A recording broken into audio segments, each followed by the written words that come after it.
नमस्कार दोस्तों, welcome back to our channel friends. मैं आप सबका अपने चैनल स्टॉक्स फॉर लाइफ पे बहुत स्वागत करता हूं। Welcome to STFL family. DFL members, आपको पता है कि सितंबर का महीना स्टार्ट हो चुका है और इस महीने के बाद ही दोस्तों हमें वेरियस कंपनीज के Q2 के नंबर्स हमें देखने को मिलेंगे। और दोस्तों कभी भी कोई भी नंबर्स आने के पहले स्टॉक में पहले से ही पोजीशन बनाना स्टार्ट हो जाती है।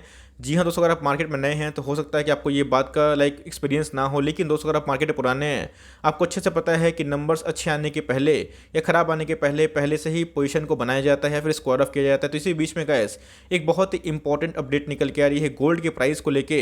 एक्सपर्ट्स का बहुत ही बुलिश व्यू निकल के आ रहा है। और दोस्तों अगर आपको निवेश करना है, अगर आपको बजाज फाइनेंस बहुत ही महंगा लगता है, तो जी हाँ दोस्तों, आप एक एनबीएफसी के टॉप क्लास कंपनी पर निवेश कर सकते हैं, जिसमें रिस्क टू रिवॉर्ड बहुत ही शानदार देखने को मिल रहा है। डाउनसाइड की बात की जाए, मान के चलिए अगर 5 से 10% के आसपास हैं, तो गाइस अपसाइड 50% के आसपास है। मतलब मेरे हिसाब से रिस्क टू रिवॉर्ड की बात की जाए तो 1:8 के आसपास दिखाई पड़ता है। तो जी हाँ दोस्तों, आप चाहें इधर पे सीरियसली इसको ट्रेड कर सकते हैं, बिकॉज मैं जिसके बारे में डिस्कस करने वाला हूँ ये एसटीएफएल का टॉप पिक नहीं बल्कि सुपर टॉपिक। और लॉन्ग टर्म में गाइस ये बहुत ज़्यादा पैसा बना के दे सकता है। इसी बीच में आपको साइकोलॉजी सिखाने की मैं कोशिश करूंगा। और नंबर्स की बात की जाए तो इनके मैनेजमेंट ने बता दिया है Q2 में इनके ग्रोथ काफ़ी अच्छे होने वाले हैं। तो भाई महंगा होने से पहले इसको उठाएं, क्योंकि डाउनसाइड ना के बराबर है। और जिस हिसाब से कंपनी के फंडामेंटल्स है, बहुत ही अंडर वैल्यूड स्टॉक है और लॉन्ग रन में गाइस आपकी मेगा वेल्थ क्रिएट कर सकती है। तो कौन सी कंपनी है, क्या न्यूज़ निकल के आ रही है, सब कुछ डिस्कस करूंगा। चैनल फर्स्ट टाइम होंगे सब्सक्राइब कर सकते हैं इस तरह की क्वालिटी कंटेंट को सबसे पहले एक्सेस करने के लिए। ना without delaying any for time, let's begin. मैं आपको हमेशा से न्यूज़ का इम्पैक्ट समझाने की कोशिश करता हूँ। इसके पहले गाइस मैंने एफएनओ को लेके आपको न्यूज़ अपडेट की थी, बताया था कुछ स्टॉक में आप चाहें तो पोजीशन बना सकते हैं। उसके बाद न्यूज़ आई और न्यूज़ के 5 दिनों के बाद दोस्तों बहुत सारे स्टॉक्स में मेगा बुल रैली हमें देखने को मिली। ऑल्दो अगर आप देखें तो गोल्ड के प्राइस को लेके एक बहुत बड़ी अपडेट निकल के आ रही है। पता है इसके बीच में यूबीएस ने बताया था गोल्ड के प्राइस आने वाले कल में डिक्लाइन हो सकता है, लेकिन उसको छोड़ के और बहुत सारे ब्रोकर्स ने ये बताया था गोल्ड के प्राइस में आने वाले कल में तेजी आ सकती है। तो जी हाँ दोस्तों, किसी का मानना है कि गोल्ड के प्राइस में गिरावट होगी और किसी का मानना है गोल्ड के प्राइस में तेजी आएगी। लेकिन दोस्तों गोल्ड की बात की जाए तो अपने आप में ही एक स्पेशल कमोडिटी है। और इंडिया की बात की जाए तो बहुत रिलीजियस पर्पस में यूज़ होता है। और बताएगा इसकी फेस्टिव सीजन आने वाला है, तो गोल्ड का जो डिमांड है वो अपने पीक पे होना चाहिए। तो ऑल्दो अगर आप देखें तो गोल्ड का प्राइस अपने ऑल टाइम हाई से अच्छे खासे डिस्काउंट रेट में अवेलेबल है। लेकिन एक्सपर्ट की मानी जाएगा तो उनको ऐसा लगता है गोल्ड फेस्टिव सीजन आते आते तक दोस्तों इधर पे knew all time high achieve कर सकता है। और गाइस ये साइकोलॉजिकल इम्पैक्ट बहुत सारे स्टॉक्स में हमें देखने को पड़ सकता है। एक्सपर्ट की मानी जाए तो गोल्ड अभी की बात की जाए तो most under valued financial asset हो चुका है। मतलब अभी की बात की जाए तो गोल्ड में आने वाले कल में एक बहुत ही अपसाइड है। पता है कि कभी भी ग्लोबल कंसर्न होता है तो गोल्ड के प्राइस में काफ़ी हमें इजाफा देखने को मिलता है, क्योंकि जो लोग हैं वो सीधा दोस्तों गोल्ड में निवेश करते हैं। इस मार्केट ऑल टाइम हाई पे है, तो बहुत लोगों ने क्या किया था, जो पहले गोल्ड में निवेश किए हुए थे और गोल्ड से पैसा निकाल के मार्केट के ऑल टाइम हाई पे निवेश किए हुए हैं। लेकिन कभी भी गाइस कहीं प्रॉफिट बुकिंग आती है तो वो पैसे गोल्ड में और डॉलर में ज़रूर घुसेंगे। और कभी भी गाइस गोल्ड और डॉलर में पैसे अगर आते हैं अगर इक्विटी मार्केट से, तो ये दोस्तों बहुत ही इंपॉर्टेंट फैक्टर हो जाता है। ऑल्दो अगर आप देखें तो जो गोल्ड की क्लोजिंग प्राइस है हमें 47,000 के आसपास दिखाई पड़ती है। लेकिन मार्केट की बात की जाए जिस हिसाब से जो इंटरेस्ट रेट है वो बहुत ही कम है। और पोस्ट जैक्सन होल की बात की जाए जो फेड कमेंट्री है, जिसकी वजह से आपको पता है कि मार्केट अभी स्टेबल देखने को मिल रहा है और मार्केट में अभी काफ़ी हरियाली है। लेकिन लॉन्ग टर्म की बात की जाए तो ऐसा लगता है बहुत लोगों को, बहुत सारे एनालिस्ट को, कि इधर पे फेस्टिव सीजन आने के पहले गोल्ड अपना जो फ्रेश हाई है आने वाले फाइनेंशियल ईयर तक एक नया हाई लगा सकता है और ये 56,000 को भी क्रॉस कर सकता है। तो जी हाँ दोस्तों, ये सब जब न्यूज़ आती है इसका साइकोलॉजिकल इंपॉर्टेंस समझने की कोशिश करें। बिकॉज कभी कभी क्या होता है, कोई कोई कमोडिटी बहुत सारे स्टॉक्स से रिलेटेड होती है, जिस हिसाब से क्रूड ऑयल के प्राइस बढ़ते हैं और घटते हैं तो बहुत सारे स्टॉक्स को फायदा और नुकसान होता है। उसी हिसाब से गाइस अगर गोल्ड के प्राइस घटते हैं और बढ़ते हैं, ऐसे बहुत सारे स्टॉक को भी इसका इम्पैक्ट देखने को मिलता है। और जिस हिसाब से कोई कोई स्टॉक के फंडामेंटल्स होते हैं तो उसमें दोस्तों इसका बहुत ही ज़बरदस्त इम्पैक्ट पड़ता है।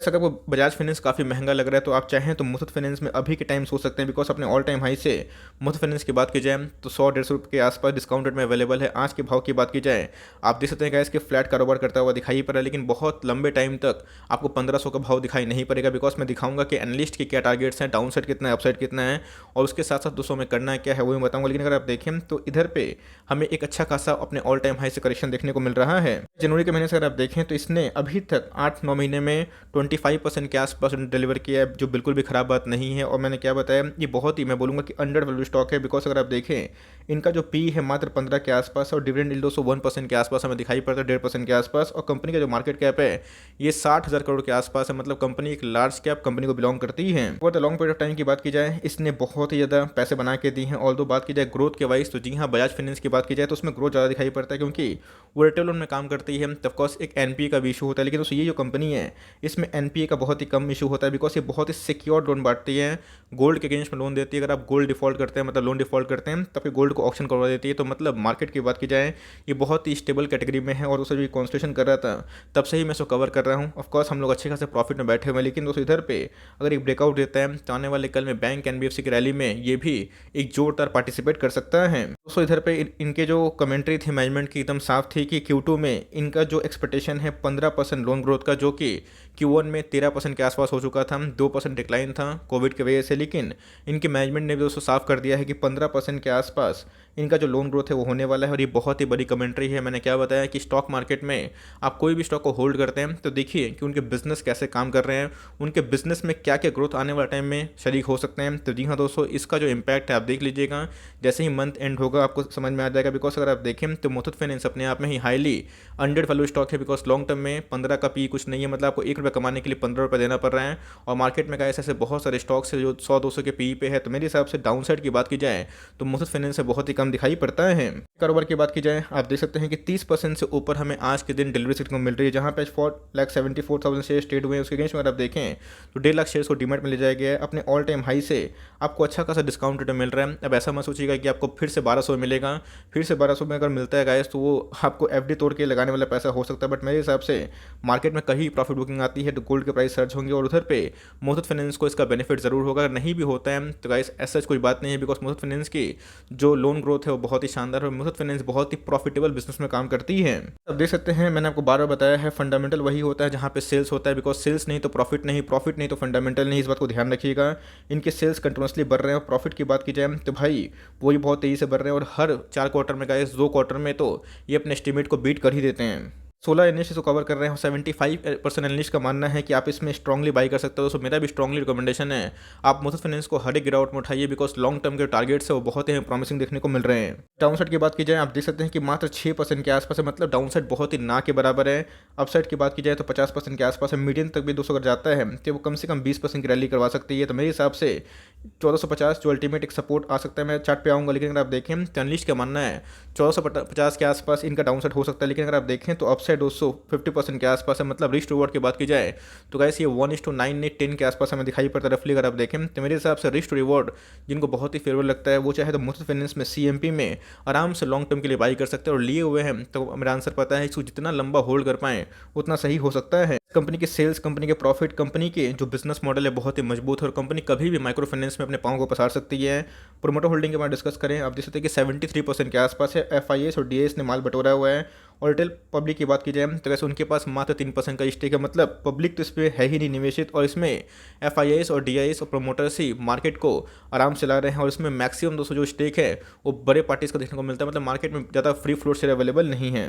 कंपनी के पास कितना रिजर्व है अगर आप देखें तो कंपनी के पास ऑलमोस्ट 15,000 करोड़ के आसपास रिजर्व की बात की जाए वो देखने को मिलता है। ऑल्दो कंपनी के बोरोइंग्स काफ़ी हाई है, क्योंकि एनबीएफसी दोस्तों हमेशा उनके बोरोइंग्स हाई देखने को मिल जाते हैं। आपने अगर मनापुरम में भी इसके जगह पोजीशन बनाया हुआ है तो वो भी बहुत ही शानदार कंपनी है। या ऑफकोर्स मनापुरम की बात की जाए तो मुथूट फाइनेंस बहुत ही छोटी कंपनी है, लेकिन मनापुरम के फाइनेंस भी मतलब उनके जो फाइनेंशियल्स हैं वो बहुत ही मजबूत देखने को मिलते हैं। ऑल्दो थोड़ा सा वीक Q1 के नंबर्स की वजह से मनापुरम फाइनेंस में और मुथूट फाइनेंस में थोड़ी सी वीकनेस हमें देखने को मिली, लेकिन दोस्तों धीरे धीरे अगर आप देखें तो गिरावट के बाद एक रिवर्सल देखने को मिल रहा है। 1450 के आसपास एक बार आया भी था। तो एनालिस्ट का मानी जाए उधर से कैसे एक बाउंस बैक देखने को मिल रहा है। तो मेरे हिसाब से अगर आप देखें, अगर मैं पैटर्न ड्रॉ करूं, ये बहुत ही इंपॉर्टेंट हो जाता है। ये कभी भी दोस्तों इस बॉक्स से निकलने की कोशिश कर सकता है और एक बार ही निकलता है तो सीधा दोस्तों जो फर्स्ट टारगेट होगा ये 1600 के आसपास होगा और उसको तोड़ता है तो भाई इसके लिए जो 1800 जर्नी है वो खुल सकती है। तो मेरे हिसाब से मुथूट फाइनेंस फाइनेंशियली और कंपनी के वाइज बहुत ही मजबूत हैं, स्ट्रॉन्ग ऑर्डर बुक्स है, बहुत ही अच्छे एफआईएस डीएस प्रोमोटिंग की होल्डिंग है। ऑल्दो अगर आप देखें तो इधर पे हमें अभी भी दोस्तों अगर आप देखें टेक्निकली स्टॉक ओवरबॉट जोन में नहीं है। 54 के आसपास आरएसआई देखने को मिलती है।